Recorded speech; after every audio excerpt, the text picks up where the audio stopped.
Hi, in this core account case study, we're enjoying good business with a manufacturing company who had gone through a severe leverage buyout maybe a few years earlier. And we're calling on a good old boy kind of buyer and sort of saying, well, look, what's going on? How at the end of the year do you get measured and scored and get a pat on the back or a bonus or whatever? What are your key performance indicators that you're looking at? And he said, "Whoa," he said, "that's a good question." He said, "I actually just recently got this top-down reorganization, challenge, which I'm stressed about. We're going to go from central supply. In other words, I buy stuff from you, and it has been going into the central receiving area, and then internally we've had this distribution system to get it out to different places. Well, now they want me to continue to buy stuff centrally, but have the suppliers deliver it to decentralized delivery. And while I'm at it, they also want me to cut the number of suppliers I'm doing business with at least in half.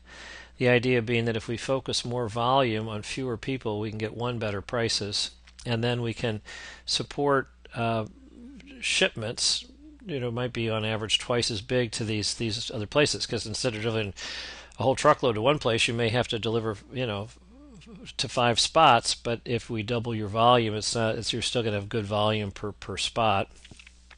And he kind of went on. He was clearly a bit vague on it and clearly stressed. And so I said, well, I'd asked the question, what are the key goals? I said, well, look, do you have some paperwork or something that sort of describes the agenda and specifically for you and so forth? So down here at the bottom, you can see that before we would be one supplier and we'd deliver it to a central warehouse and they would figure out how to get it out. Now we're going to be a lot bigger in volume because he wants to give us much more share, presumably does, because he's got to consolidate suppliers. We want to be one of the suppliers, survivors, but we have to deliver it to a lot more places, and he's not sure how to get from here to this new configuration. So I said, what documents do you have that you can share with us? I mean, we'll be, professionally discreet about it. I mean, not going to share with anybody else. Well, anybody know we have these. And what I want you to do is I'm traveling today with our vice president of service, and he is going to be. I'm going to put him at your beck and call. So we're going to study this stuff, and we'll come back and we'll figure out how to install, in a sense, a model program. So if we can figure out how to do this and document how it's working and why it's working and so forth, then we would be happy to teach your other non-competitive suppliers. In other words, if we don't compete with them, they're selling different kinds of MRO stuff and whatever.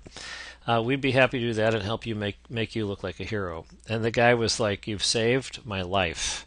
So he gave us stuff. We put a lot of work and effort into it over time, but it all paid off. I mean, our volume quadrupled, and we were able to do it on a supply chain effective, profitable basis.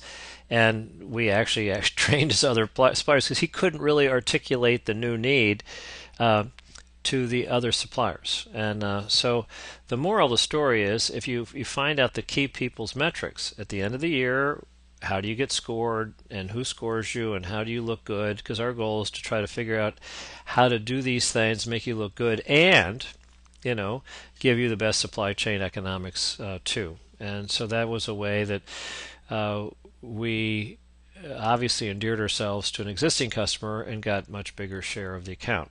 End of the story.